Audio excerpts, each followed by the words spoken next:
I, 27-year-old male, have been acquainted with my situationship for more than 15 years now, which constitutes more than half of my lifetime. She was the recent entrant in middle school, and she possessed an aura of enchantment. Nikki, 27-year-old female, had an exceedingly troubled childhood that left deep scars, shaping her into a matured, emotionally detached individual with dyed blue hair and a distinctly punk wardrobe. She embodied everything I aspired to be, and I found her overwhelmingly impressive.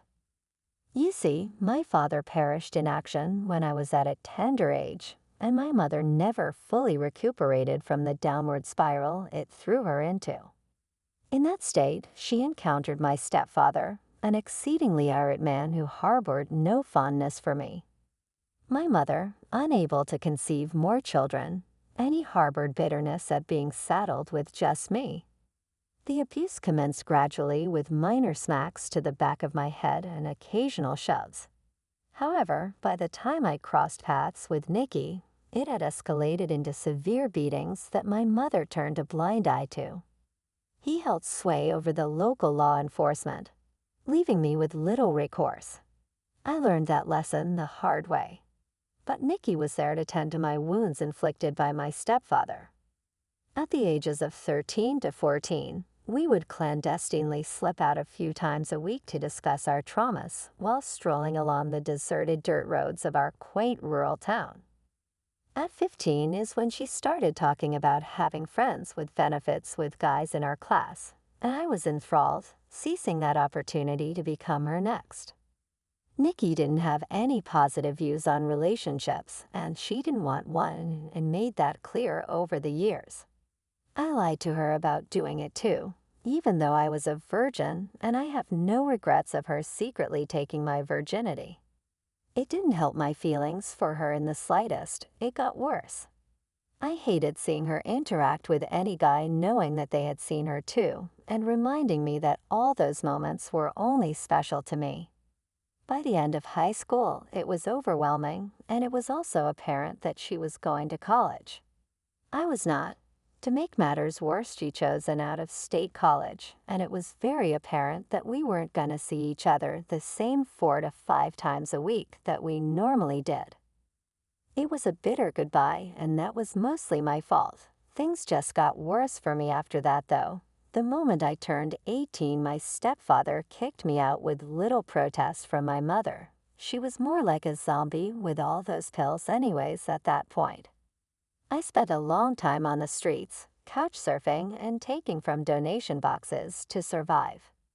When the weather turned cold, thankfully a little old church lady who had known my mother and father took pity on me and allowed me to stay in her barn loft in exchange for being the farmhand for the winter.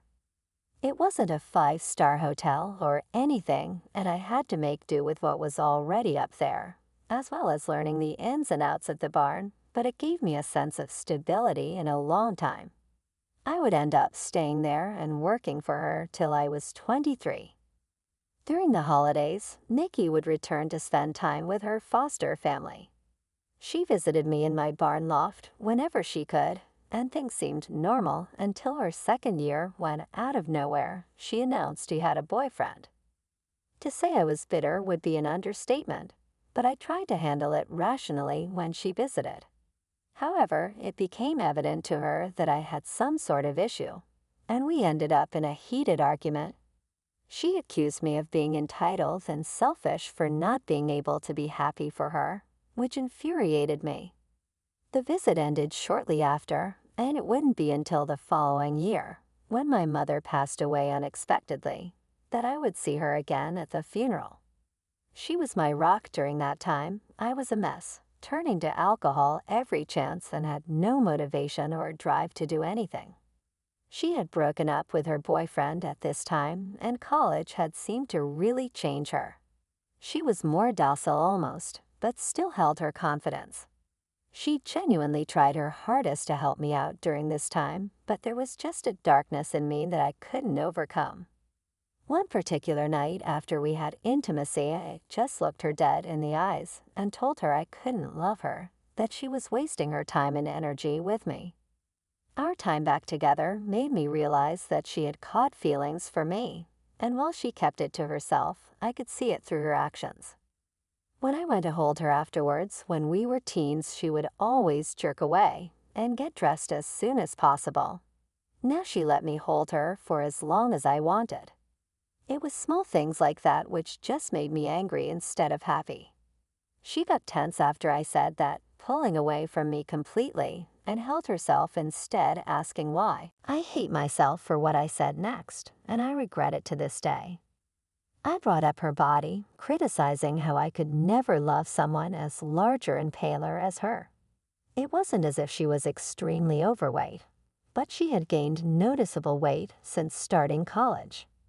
As for her paleness, she fell on the albinism scale, so she always looked exceptionally light. When left undyed, her hair was actually a striking snow-white blonde, with no yellow pigment at all, and her eyes were a beautiful pale green. In reality, I had no issue with any of this. Instead of breaking down into tears, she called out my nonsense right then and there, labeling me a coward if that was truly the path I wanted to take. I yelled at her to leave, and by then, tears were welling in her eyes. I'm pretty sure the only reason she left was to spare me from seeing her cry. It took several days of wallowing and self-pity for me to realize what I had just thrown away. I tried to reach out to her, but she had blocked me on every platform. It unnerved me not to have any means of contacting her for the first time since middle school, and I spiraled even further into despair. The next year, the kind old church lady passed away, and I found myself homeless again as her family reclaimed the house and didn't want a dirty, depressed 23-year-old stranger living in their barn loft. It took a long time and many failed suicide attempts before I met my sponsor, Dan. Dan truly saved me. He provided shelter, food, water, therapy, and even taught me a job that I became quite skilled at. I started saving up and soon bought my first truck, then rented my first house. I slowly quit drinking after being diagnosed with BPD like my mother, and I fell into a routine of taking my medication properly. I even got my first dog, a little brown pit bull named Juno, whom I spoil rotten. I talked a lot about Nikki with my therapist, who believed we were trauma bonded and that I had developed an unhealthy attachment to her as she had been the only positive in my life. Long story short, I knew I owed her an apology, but I remained blocked on all her social media accounts and genuinely had no idea where she was after she graduated. It wasn't until 3 years later that I finally had the opportunity, and it changed my whole life. Our small town hosts a farmer's market that I enjoy taking Juno to. She's friendly and loves to play with the other dogs and children who run around. Since I can't afford another dog right now, we take playdates and socialization wherever we can get it. Juno was off-leash, playing with a group of children when I spotted a whitehead in the crowd. They were asking me all sorts of questions about Juno, and I was doing my best to answer them, which distracted me momentarily. Then suddenly, she was right in my face, and I was looking into hauntingly familiar pale green eyes. It made me dizzy as she asked if Juno could play with a stick she had found, and I could only nod. Once the kids ran off, I kept an eye out, and my suspicions were confirmed. There she was, picking out produce. Her hair, under a bandana, was back to its striking white, and she had a baby on her hip, who couldn't have been more than a year old, matching both her and the little girl. She was walking and talking with her foster mom, wearing a blouse and a long patterned skirt. Nothing like her spikes and chains from middle and high school. She had put on some more weight, but she didn't look unhealthy. Her eye bags were still dark, but she looked happier. She was beautiful, and a wave of guilt washed over me for how things had ended. But even if she never wanted to see me again, I knew she deserved closure. She looked as if she had seen a ghost when she saw me, but quickly hid her expression and began putting her walls up again immediately, which broke my heart, but was what I expected.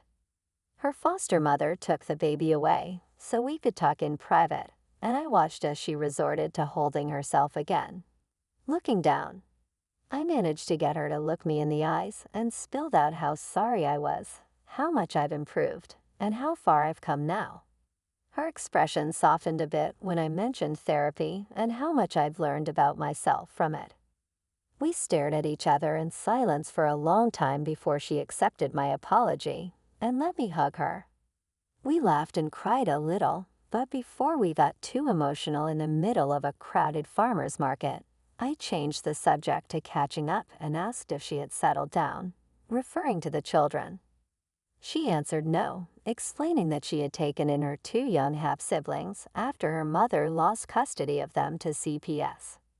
She hadn't talked much about her mother or her past when we were growing up, at least not the full extent of it, and there was a familiarity in the way she spoke about her mom now that indicated they were still not on good terms. Her sister was 6 years old, and her brother was just under a year old, as I had suspected.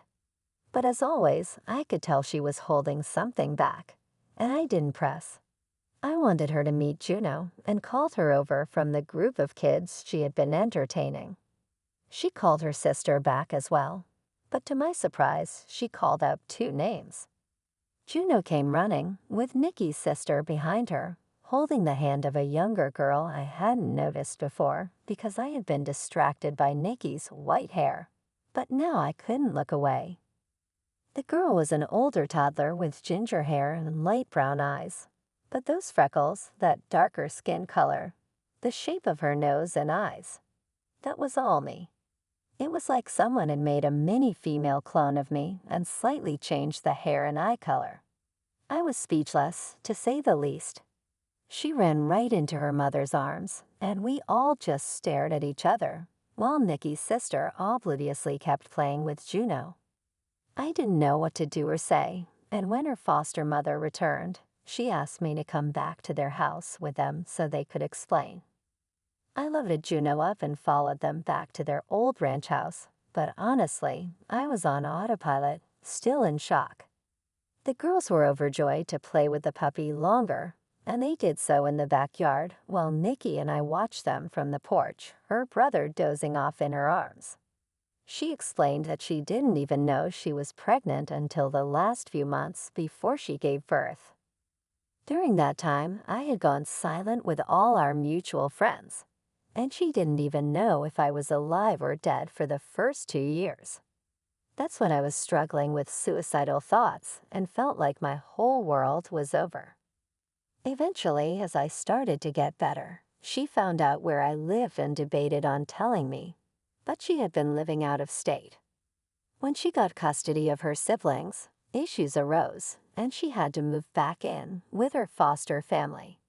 She had only been back a few weeks and hadn't really prepared herself on what she was going to say to me, but she wasn't sorry for having her daughter, no matter how I felt, and she can and will do just fine raising her on her own, if it comes to that.